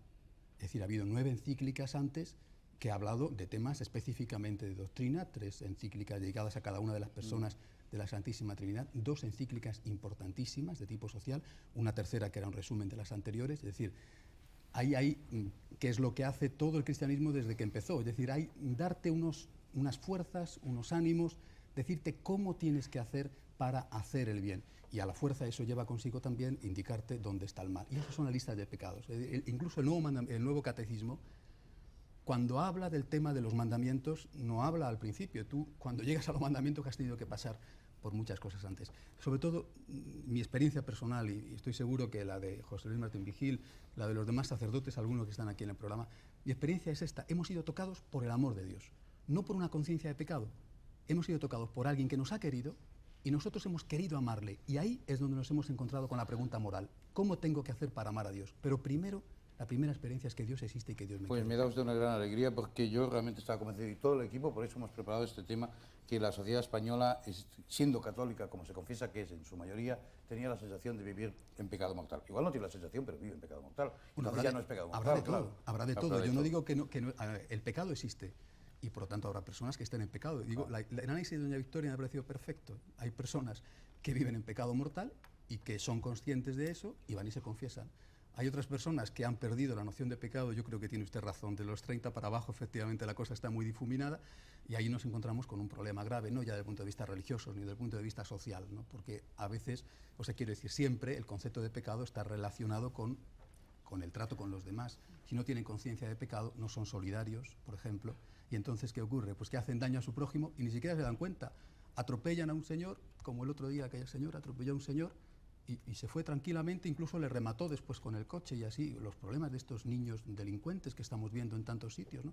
No tienen conciencia de pecado. Pero ya digo, el problema grave no es ese, sino decir qué hay que hacer para que la gente quiera hacer el bien. Y en eso tiene una respuesta muy clara y muy aprovechable el cristianismo.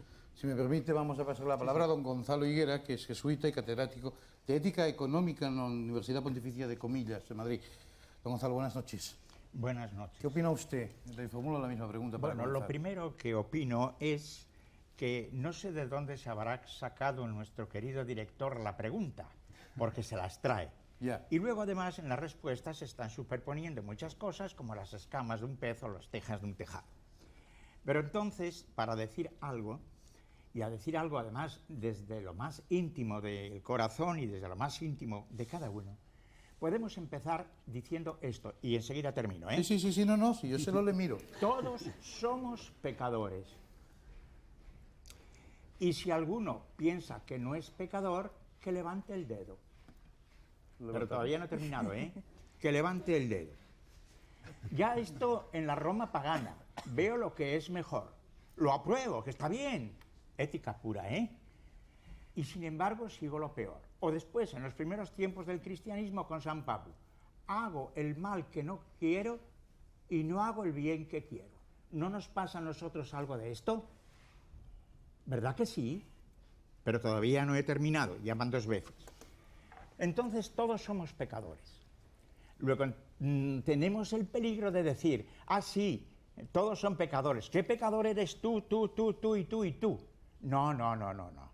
¿Qué pecador soy yo, que no hago lo que debo? Para los demás no tengo que juzgar para no ser juzgado. Y además salgo ganando con que no me juzguen, ¿verdad? Bueno, pues esto es la postura doble. Somos pecadores, no hacemos el bien que tenemos que hacer yo.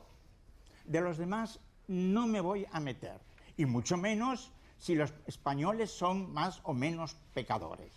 Porque no es 1 ni 2, sino somos unos cuantos millones. Ahora bien, y termino ya. ¿En qué consiste el no obrar bien? Pues ya sabemos, el no amar a Dios, y no ama a Dios a quien no ve, el que no ama al prójimo a quien ve. ¿Amamos al prójimo a quien ve, a quien vemos?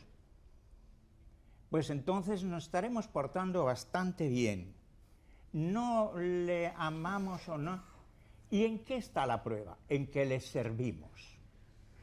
Y ya veis cómo entonces resulta que yo todas las noches puedo decirme a mí, no a los demás, que no he servido todo lo que podía en ese día.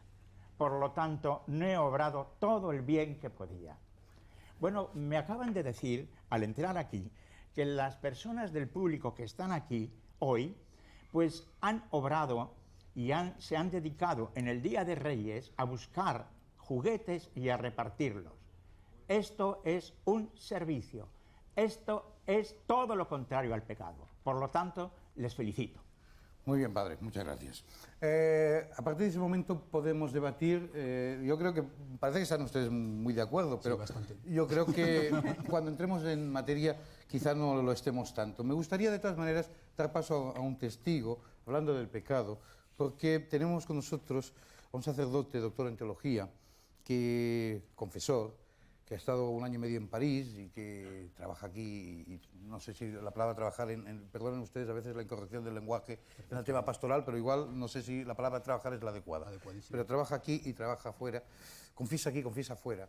Y por tanto, don Joan Jarque, buenas noches, bienvenido. Buenas noches. Yo le he traído aquí, sé que le podía haber traído por muchas cosas, pero fundamentalmente para que me cuente usted qué es lo que oye en esa cajita que se llama confesionario. ¿Qué tipos de pecados se confiesa a la gente? Ya sé que el secreto de confesión se dice el pecado, pero no el pecador, pero ¿qué tipos de pecados se confiesa a la gente en España? Bueno, la pregunta es muy amplia, además con 42 años de sacerdote, imagínate tú. Hablemos de los últimos años. Bueno, pues lo primero es que en París no tenía una cajita, sino un despachito muy acogedor. Y, bueno, para decir algo y luego seguiremos, si no, no acabaríamos nunca. No. Yo diría que ha cambiado muchísimo. De mi experiencia de joven vicario en que confesaba centenares de niños que me venían de los colegios y mecánicamente 3 Aves Marías y yo te absuelvo. Luego ha habido, pues, como se ha dicho, un bajón en la práctica de la confesión. En cierta manera ha sido una purificación, también sería un tema muy interesante de ahondar en él. Ahora yo diría que en estos últimos tiempos se confiesa mucho menos gente, esto es una evidencia, que la gente se confiesa mejor y que ha cambiado bastante de lo que la gente se imagina. Por lo menos en París te aseguro que, bueno, yo confesaba, pues, así a ojo de buen cubero, pues 7 a 8 horas semanales. Y cuénteme usted qué pecados cometían, por favor, que estoy... Bueno, la gente se confesaban bastante de lo que decían, de lo que se ha dicho por aquí, no de lo que se imagina la gente, de la lista de pecados, de no amar a Dios, de haber estado alejado de Dios, de quejarse de que su vida no tiene sentido y que la buscaban donde no está. Yo tenía una confesión, por ejemplo, de que me duró 3 meses, no cada día, pero que duró desde que empezó hasta que di la absolución. Y era un hombre, pues, de unos 50 años, casado, industrial, un señor que vino con guantes, entró llorando la noche de Navidad y le di la absolución, pues, en marzo.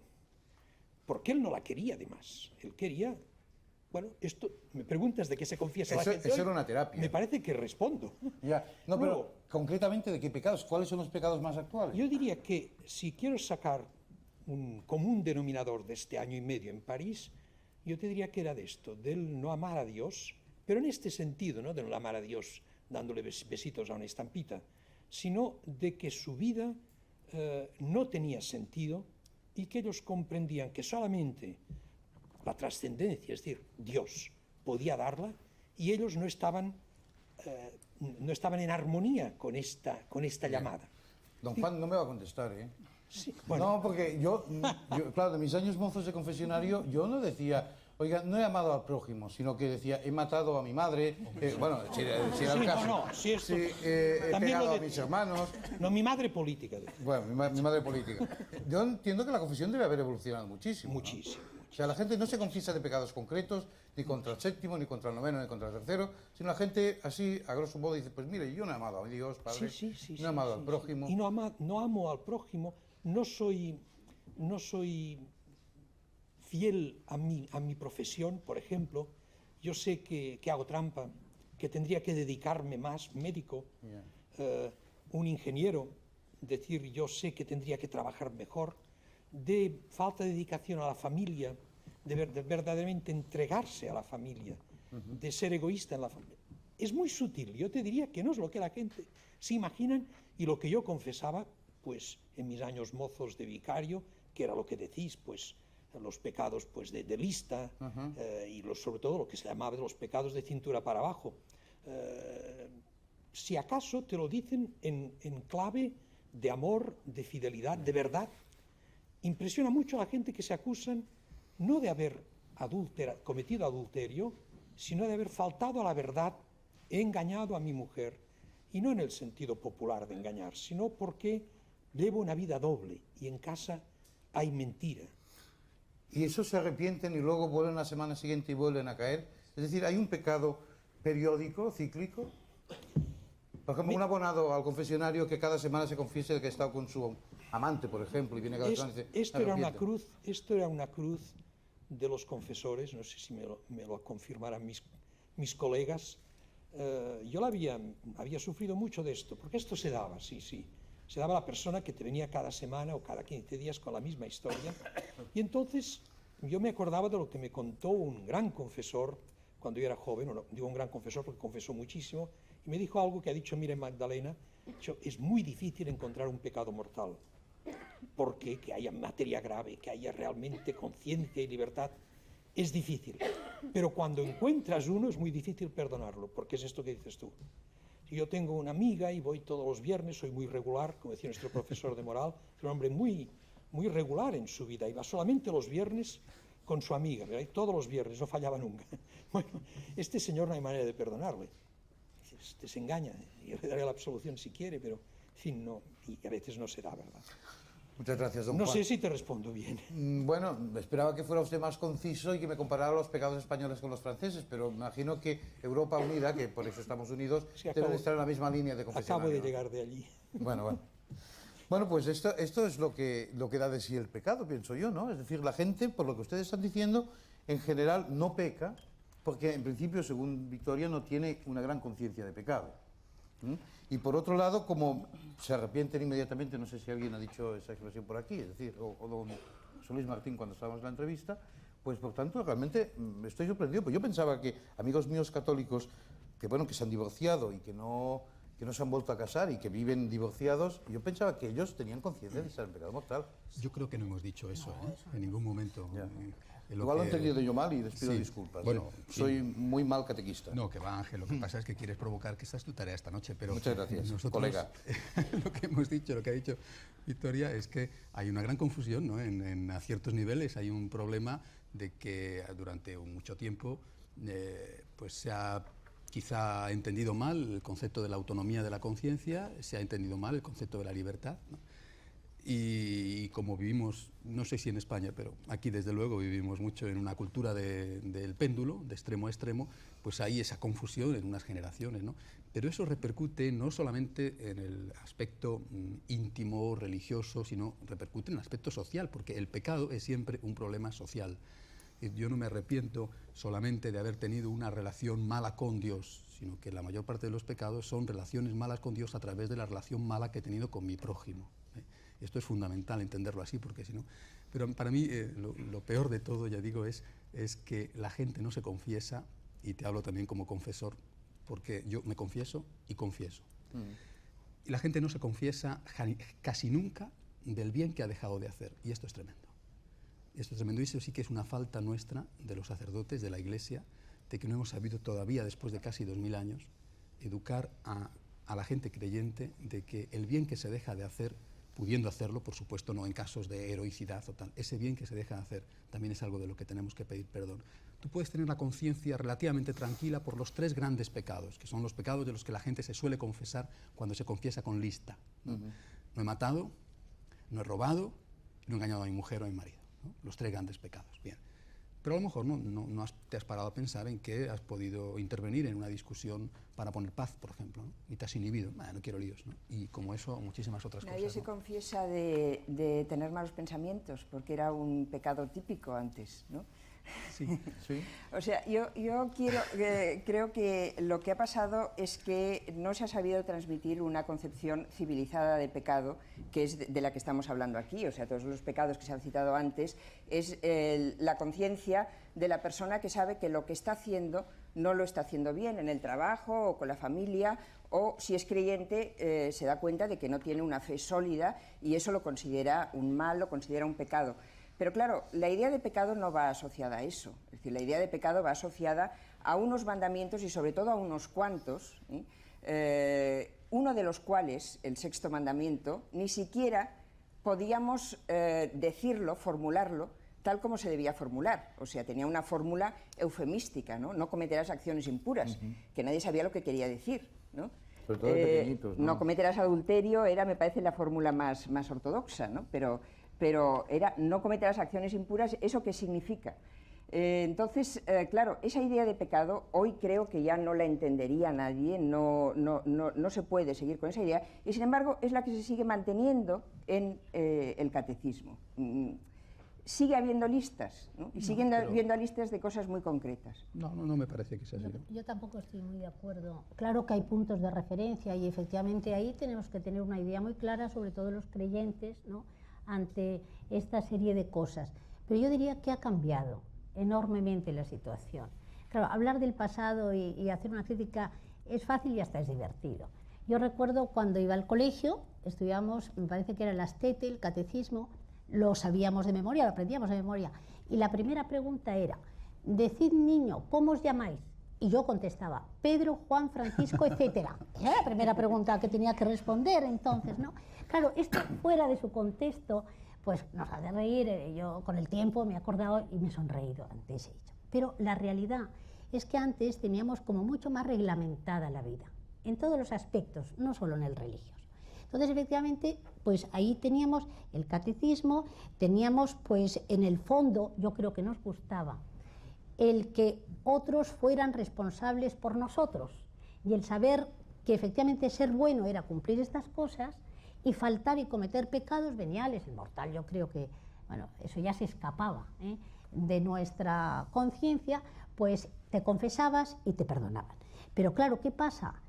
Con el cambio importante que ha habido, que yo creo que es bueno, ese cambio, vamos, era necesario, en donde el hombre se siente más libre, y fundamentalmente eso quiere decir que tú tienes que comprometerte más ante ti y ante los demás, y con tu propia conciencia, y tienes que bucear hacia adentro, y eso te obliga a una reflexión profunda. Entonces empiezas a tener miedo. ¿Miedo por qué? Porque yo creo que hemos pasado unos años con un gran vacío en cuestiones importantes, en la misma escuela. Yo creo que hoy día hay muchos jóvenes, hay una juventud que navega desconcertada porque no tiene puntos de referencia. Y ya no me refiero a cuestiones religiosas, me refiero a todo eso que tú sabes muy bien, has escrito un libro hablando de valores. El propio Ministerio de Educación está enormemente preocupado y ha iniciado ahora un debate para hablar de los valores con referencia a mejorar la calidad de la educación. Ya no se habla de enseñanza, se habla de educación, porque nos damos cuenta, y no solo en España, en todo el mundo, de la profunda preocupación que existe en general por esa caída, o llamémosle como sea, de valores. Entonces, claro, ante una situación así, es natural que los confesionarios pues hayan estado vacíos durante mucho tiempo. Es que incluso yo creo que la gente joven no tiene conciencia de la necesidad, a lo mejor, si es un creyente, si es católico, de ir a reconciliarse con Dios. Pero sí tienen conciencia del bien y del mal. Yo diría que la tiene, y cada vez más profunda, la juventud. Nosotros tenemos muchas charlas con jóvenes y es una pena que no haya aquí pues 1 o 2 jóvenes hablando de estas cosas, porque yo creo que lo importante es lo que aquí se ha dicho y lo habéis dicho todos, que no es tanto el pecado ocasional que se pueda cometer, y se comete y existe el pecado, como sobre todo si realmente tenemos conciencia de lo que significa vivir con los demás en relación al otro y no romper esos lazos que entre todos tenemos que crear, porque... No, perdone, ¿no será que, como usted dice, quizás la gente ya no tiene esa conciencia pecaminosa que antiguamente se tenía en función de la lista y de la aplicación directa y práctica de esa lista, y que en el fondo, cuando a la gente se le dice que solo puede usar como método anticonceptivo un determinado método natural, bueno, pues el que se cree que se confiesa católico usa el otro y no cree en el fondo de que en ningún momento está pecando, no cree que la no asistencia a misa, que eso es entre los católicos españoles un porcentaje altísimo, consideran que no es pecado, no creen que separarse sin anular el matrimonio consideran que no es pecado, a pesar de lo que diga la Iglesia en esos temas. Bueno, yo creo que eso ya pertenece a la conciencia íntima de cada persona, efectivamente. Porque claro, se le dice que no se puede usar el preservativo, se anatemiza contra los homosexuales, el tema del SIDA que está súper candente. Bueno, la Iglesia ha hablado muy duramente en estos temas. Bueno, ¿es pecado o no es pecado? Yo creo que nadie ha dicho que sea pecado, creo que nadie ha dicho que sea pecado el usar el preservativo en determinadas circunstancias.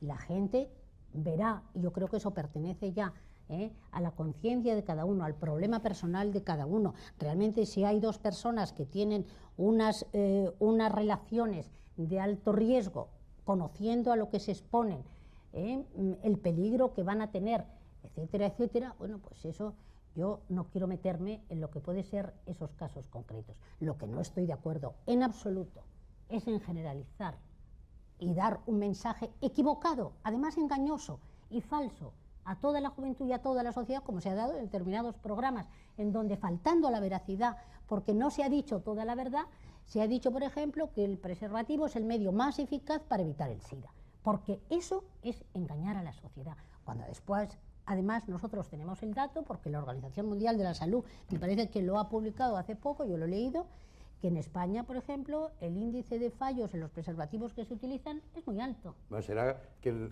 es el método más eficaz en caso de un buen preservativo. No, vamos a ver, es que hay métodos mucho más eficaces para no contraer el SIDA, y a la gente hay que ponerle delante todas las cuestiones, todos los elementos necesarios para que después, con libertad, cada uno pueda optar por lo que crea conveniente, y unos seguirán utilizando el preservativo, pero sabrán el riesgo que tienen a contraer el SIDA utilizando el preservativo, y otros elegirán otro modo de vida, etcétera. Pero lo que yo creo es que de ninguna manera se puede magnificar cuestiones como estas cuando estamos hablando de un tema tan importante como son las relaciones en una sociedad donde tenemos realmente que contribuir todos a que vaya mejor. Don Gonzalo, decía usted, yo no sé si ustedes han pedido la palabra, pero yo estoy mirando por allá. La pregunta es sencillamente que si nuestra sociedad española es pecadora o no es pecadora, y la comparación con la sociedad española anterior, lo cual es bastante difícil de hacer, pero no importa. Entonces la respuesta está dicha ya, y la hemos dicho antes, me parece que casi todos. La sociedad española, la respuesta se contesta con una pregunta. ¿La sociedad española de ahora es más o menos egoísta que la de antes? ¿Se abre más o menos al servicio del prójimo? ¿Está dispuesta a un sacrificio por los demás, etcétera? ¿O con el capitalismo, o con esta historia, o con la otra historia de más allá que no nos interesa ahora aquí singularizar, se ha vuelto más egoísta? ¿Qué responden ustedes? ¿Qué responden ustedes? Porque si me dicen que la sociedad española ahora es más egoísta y solo se preocupa en ganar y tal, que la sociedad española ahora solo se individualiza y tal, entonces es más pecadora que antes. Y punto y aparte, nada más. ¿Ustedes creen que la sociedad española se ama más al prójimo que a uno mismo? ¿Perdón? ¿Que mayoritariamente en la sociedad española se ama más al prójimo que a uno mismo? Yo no lo creo. Yo estoy pensando que hablen aquellos porque es que en ninguna sociedad avanzada se Claro. ama más al prójimo Claro que que a no. uno mismo, no solo la española. Pero si el punto de comparación es si se amaba más o menos, si estamos más o menos abiertos, si somos más o menos egoístas. En ese tema yo creo que, si usted quería decir algo, don Enrique. Bueno, sí, yo nada más que quería decir, insistir un poco en este tema de que lo más importante es que nos centremos en lo que realmente hoy es el problema, que es una ética cívica, una ética de convivencia, una ética que no sea solamente pensar en uno mismo, pensar en sus propios pensamientos, ¿verdad?, sino simplemente en la apertura hacia todos los problemas de los demás. Y esos problemas de los demás hay que analizarlos, pero es muy difícil hacer una lista de pecados como se hacían antiguamente. Yo creo que hay que hacer simplemente unos principios que nos lleven justamente a superar ese egoísmo social, que es lo más importante que hay como defecto de nuestra sociedad actual. Eso es lo que creo que es muy importante y que se está manifestando cada vez más. Por ejemplo, los brotes de racismo que están produciéndose en este momento en la sociedad europea, el tema este de Bosnia, por ejemplo, ¿verdad?, la violencia. Todas estas cosas yo creo que son muy importantes. Ahora cuando se está hablando del tema de las drogas, pues parece que se disminuye la importancia del tráfico de drogas. Bueno, pues eso es lo grave. Lo grave es que tomemos conciencia de todos estos problemas y los debatamos, no simplemente acudiendo a una lista de pecados ni cosas de estas, sino a buscar las consecuencias sociales que tienen esas actitudes. Efectivamente, es que nosotros hemos dado unos cambios fundamentales en la Iglesia desde el Concilio Vaticano II. Doña Victoria habla de cosas que ella recuerda de cuando ella era joven. Perdóneme, con esto no quiero decir nada. Cuando era más joven. Haya pasado. Lo asumo. Lo que ocurre es que han pasado muchos años y muchas personas creen que la Iglesia de hoy es como la Iglesia de entonces, y la Iglesia ha cambiado muchísimo. ¿Cuál se refiere a la de entonces usted? Pues a la de antes del Concilio, por supuesto, a la Iglesia de las listas de pecados, a la Iglesia del Catecismo del Padre Astete y del Padre Ripalda. Es decir, las cosas han cambiado mucho. Se ha introducido, asumido, por ejemplo, en la encíclica Veritatis Splendor, el concepto de opción fundamental. de actitud. Es importantísimo este concepto. Por supuesto, el concepto de actitud, que es la base, que son esos grandes principios que después van a converger en lo que se llaman los derechos humanos fundamentales, donde podemos estar de acuerdo con personas que no tienen nuestra fe o que no tienen ninguna fe.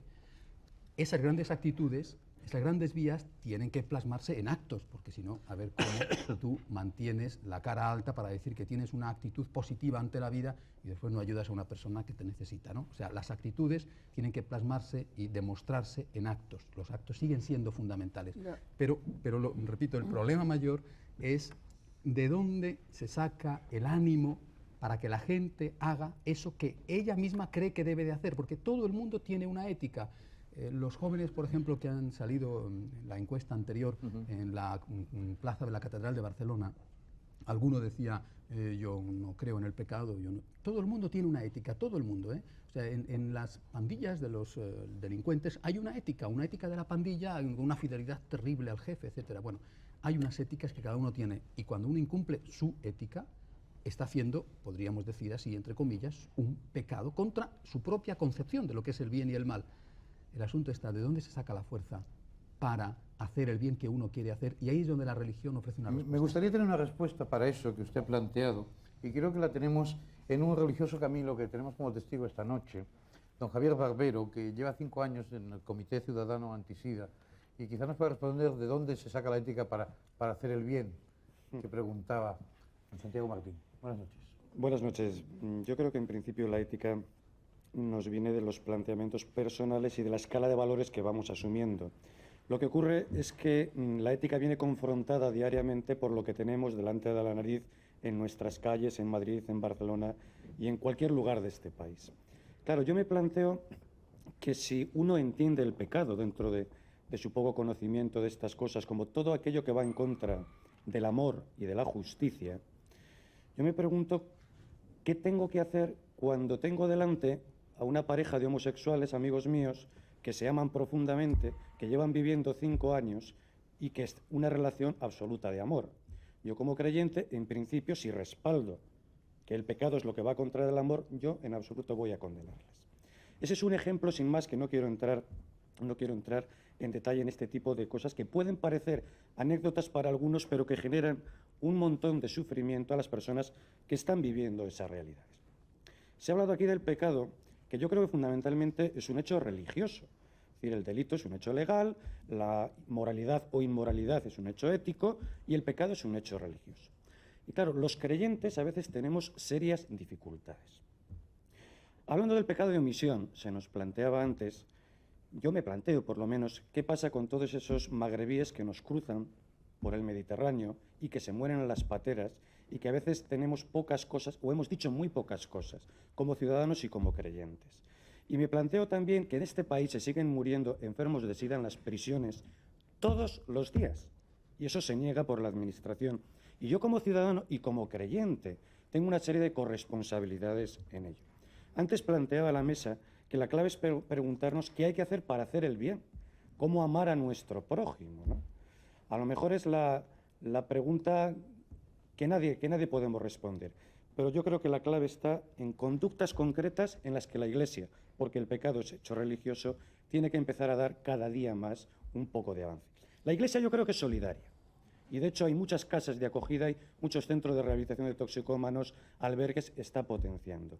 Pero los creyentes como tal, la base de creyentes que funcionan en las parroquias, en los barrios y en los pueblos, a mí me parece que hay una dejación de responsabilidades grande. Y si no, yo me pregunto, ¿cuántas personas pertenecientes al cuarto mundo están en nuestros grupos de parroquia? En nuestra propia estructura eclesial, funcionando como sujetos activos. Es decir, la primera pregunta es para nosotros, como creyentes individuales, al hablar de pecado y también como estructura. No discriminamos cuando hay algo que es de bastante sentido común, la igualdad hombre y mujer, cuando parece ser que no pueden tener acceso las mujeres a alguna serie de servicios, que yo no hablo de cargos, sino de servicios dentro de la Iglesia, como puede ser el servicio ministerial.